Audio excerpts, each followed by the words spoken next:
आप सभी को science cube for YouTube channel पे स्वागत है। आज हम लेकर आए क्लास 10th की चैप्टर 11th इलेक्ट्रिसिटी का पार्ट 2। इसमें हम देखेंगे वोल्ट मीटर क्या होता है, ओम्स लॉ क्या होता है, रेसिस्टेंट क्या होता है, इसके रिगार्डिंग। अच्छा, ये जो मेरा टॉपिक रहेगा ये पिछले वीडियो दैट इज इलेक्ट्रिसिटी का फर्स्ट वीडियो से रिलेटेड रहेगा, तो please watch now first video. चलते हैं नेक्स्ट स्लाइड पे। नेक्स्ट स्लाइड पे सबसे पहला जो मेरा टॉपिक है that is volt meter. What is volt meter? अच्छा, जिस प्रकार हम लोग पढ़ चुके हैं कि करंट को मेजर करने के लिए क्या चीज जरूरत पड़ता है? अमीटर। क्या चीज? अमीटर। उसी प्रकार वोल्ट को मेजर करने के लिए या फिर पोटेंशियल डिफरेंस को मेजर करने के लिए जरूरत पड़ता है वोल्ट मीटर। मतलब कि वोल्ट को मेजर करने वाले इंस्ट्रूमेंट को हम क्या बोल रहे हैं? वोल्ट मीटर बोल रहे हैं। और ये जो वोल्ट मीटर होता है ये हाइज रेसिस्टेंट होता है। अब रेसिस्टेंट क्या होता है? अभी ये मेरा टॉपिक आगे चल के है, लेकिन अभी हम इतना जाने कि रेसिस्टेंट का मतलब होता है कि जो करंट का फ्लो होता है उसको रोकने का काम करता है, उसी को हम रेसिस्टेंट बोल रहे हैं। It is it always connected in parallel. ये हमेशा पैरेलल में कनेक्ट होता है। कैसे पैरेलल में? जैसे देख, यहाँ पे एक बल्ब है, इसका इधर ये ऐसे कनेक्टेड है और इधर से ये कनेक्टेड है। अब हमको वोल्ट मेजर करना है कि कितना वोल्ट इसमें है, ये वायर में कितना वोल्ट है, तो इसको जब हम लगाएंगे तो इसको पैरेलल में लगाना पड़ेगा। पैरेलल मीन्स इधर और इधर, ऐसे हम इसको मेजर करेंगे तब हमको यहाँ पे पता चलेगा। और जो करंट को मेजर करता है अमीटर, इसको हम लोग सीरीज में लगाते थे। किसमें? सीरीज में। याद रखेंगे। और ये वोल्ट मीटर होता है। Current always flow from higher potential to lower potential. जो करंट का फ्लो है वो higher potential to lower potential होता है। It means positive to negative. जो करंट का फ्लो है वो पॉजिटिव टू नेगेटिव होता है। अच्छा, यहाँ से हम एक चीज ये समझे कि जो इलेक्ट्रॉन्स है उसका फ्लो होता है किधर? Negative to positive. लेकिन जो करंट है, क्या चीज? करंट। करंट का फ्लो किधर से किधर हो रहा है? High potential to low potential, that is positive to negative. तो ये हमको याद रखना है, ये बहुत इंपॉर्टेंट है। चलते हैं नेक्स्ट स्लाइड पे। नेक्स्ट स्लाइड पे अब हमारा कौन सा टॉपिक है? That is Ohm's law. अब ओम्स लॉ होता क्या है? तो ओम्स लॉ जानने से पहले ये फिगर को हम समझते हैं। ओम्स लॉ जैसे मान के चलो, ये हम दो कंटेनर लिए। कंटेनर में जो पानी है यहाँ तक है, और इसमें मतलब इसमें जो पानी है मान के चलो यहाँ तक है।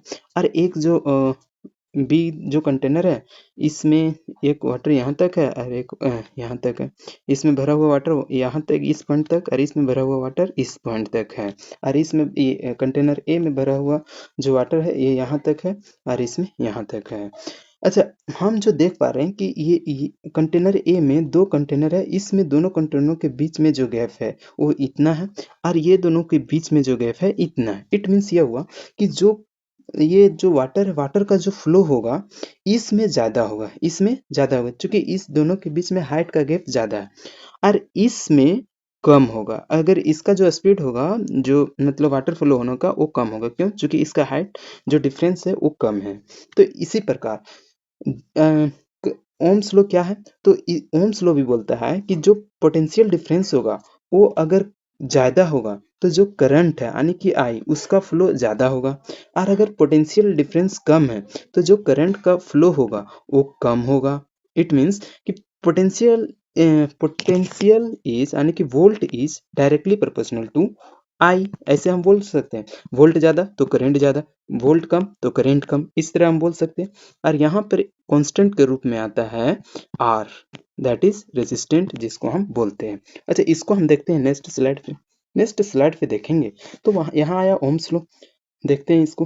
Potential difference across two points of a metallic conductor is directly proportional to current passing through the circuit provide its temperature remains constant. अच्छा, ओम्स लॉ कहाँ पे काम करेगा ये भी याद रखना कि जहाँ पे टेम्परेचर कांस्टेंट होगा, जहाँ पे कंडक्टर मतलब जहाँ पे टेम्परेचर हमारा कांस्टेंट होगा वहीं पे ये ओम्स लॉ काम करेगा। जैसे ऐसे इसको समझते हैं कि ये हमारा जो सबसे फर्स्ट लाइन था, बोला कि potential difference across two point, दो पॉइंट के बीच में अगर हम पोटेंशियल डिफरेंस मेजर मतलब ले रहे हैं, तो वो दोनों के बीच में जो metallic conductor directly proportional to current passing, ये दोनों के बीच में जो हमारा पोटेंशियल डिफरेंस होगा that is volt is directly proportional होगा जो इसमें करंट पास हो रहा है उसके।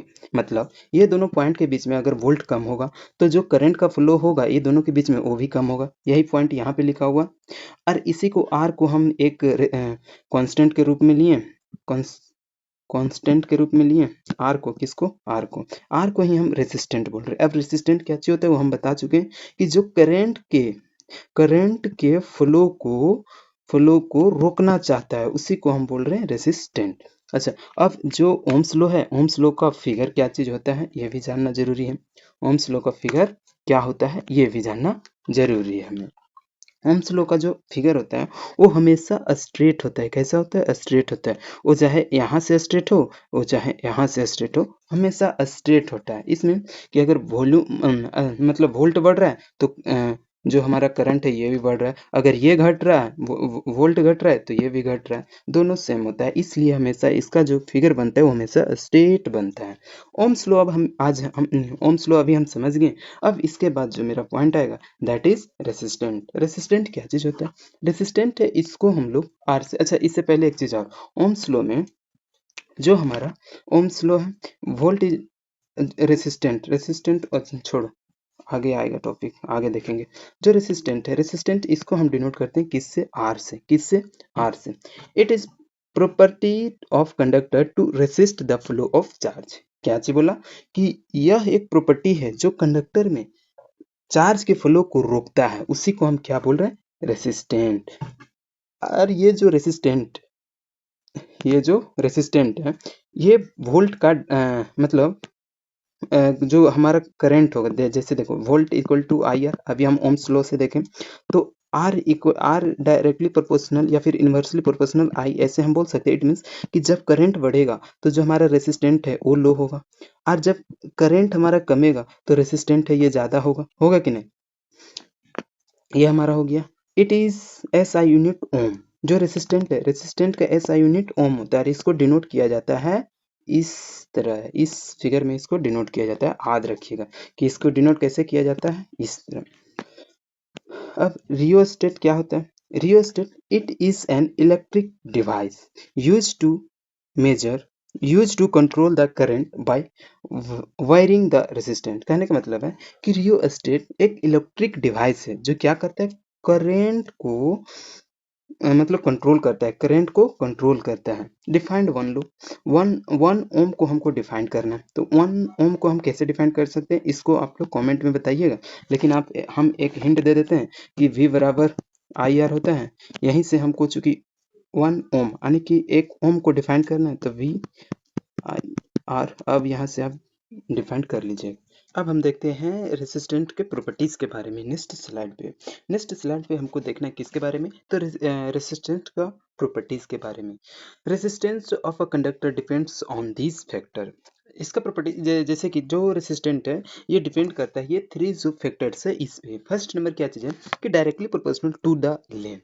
जो रेसिस्टेंट है वो डायरेक्टली प्रोपोर्शनल होता है किसका? कंडक्टर का है। इट मीन्स कि जो कंडक्टर जितना ज़्यादा लंबा होगा उसका जो रेसिस्टेंट है उतना ज़्यादा होगा। डायरेक्टली प्रोपोर्शनल का मतलब वही ना हुआ कि जो हमारा आर है वो डायरेक्टली प्रोपोर्शनल किसका है? तो वन सेकेंड, किसका प्रोपोर्शनल है? तो आर है वो डायरेक्टली प्रोपोर्शनल है लेंथ का। इट मीन्स कि अगर लेंथ ज़्यादा होगा तो जो हमारा रेसिस्टेंट है वो भी ज़्यादा होगा।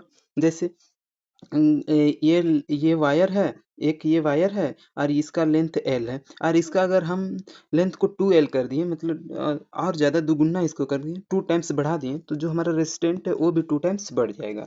और जो हमारा दूसरा है inversely proportional to the area of cross section, इसका एरिया ऑफ क्रॉस सेक्शन है उसका इन्वर्सली प्रोपोर्शनल होता है। कहने का मतलब कि R is inversely proportional to किसका?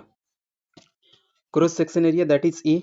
और nature of the material, material के नेचर पे भी डिपेंड करते हैं कौन? रेसिस्टेंट। जैसे हम लोग पढ़ चुके हैं कि मेटल और नॉन मेटल चैप्टर में कि जो कौन सिल्वर है, कौन सिल्वर, इसका जो इलेक्ट्रिसिटी, इसमें जो इलेक्ट्रिसिटी पास होता है एज कम्पेयर टू अदर सबसे ज़्यादा होता है, इसमें रेसिस्टेंस सबसे लो होता है कि नहीं? कि मतलब सबसे अच्छा गुड कंडक्टर जो इलेक्ट्रिसिटी का है वो सिल्वर। उससे नीचे जैसे जाते जाए कॉपर वायर हो गया, एल्युमिनियम वायर हो गया, वो सबका जो इलेक्ट्रिसिटी पास करने का कैपेसिटी वो कम होते जाता है। इट मीन्स कि उसमें रेजिस्टेंट बढ़ता है, ये समझिए। तो ये जो थ्री जो अभी हम फैक्टर देखें, ये हमको याद रखना है रेजिस्टेंट के रिगार्डिंग। अब चलते हैं नेक्स्ट स्लाइड पे। जो थर्ड पॉइंट था वो हमारा था nature of the metal. Metal के नेचर पर भी, जैसे कि एल्युमिनियम का अलग अलग रेसिस्टेंट होता है, और फिर एल्युमिनियम का अलग होता है, और जो कॉपर है उसका अलग होता है, मतलब आयरन है इसका अलग होता है, सभी का मतलब डिफरेंट डिफरेंट होता है कि नहीं। तो ये थ्री फैक्टर्स का हम इस्तेमाल करके हम एक आर का एक फार्मूला नहीं बना सकते कि आर इज इन्वर्सली प्रोपोर्शनल, मतलब R equal to rho L by A. यहाँ पर जो हमारा आर है ये रेजिस्टेंट को शो कर रहा है, एल है डायरेक्टली प्रोपोर्शनल एल को शो कर रहा है, और ये है क्रॉस सेक्शन एरिया को।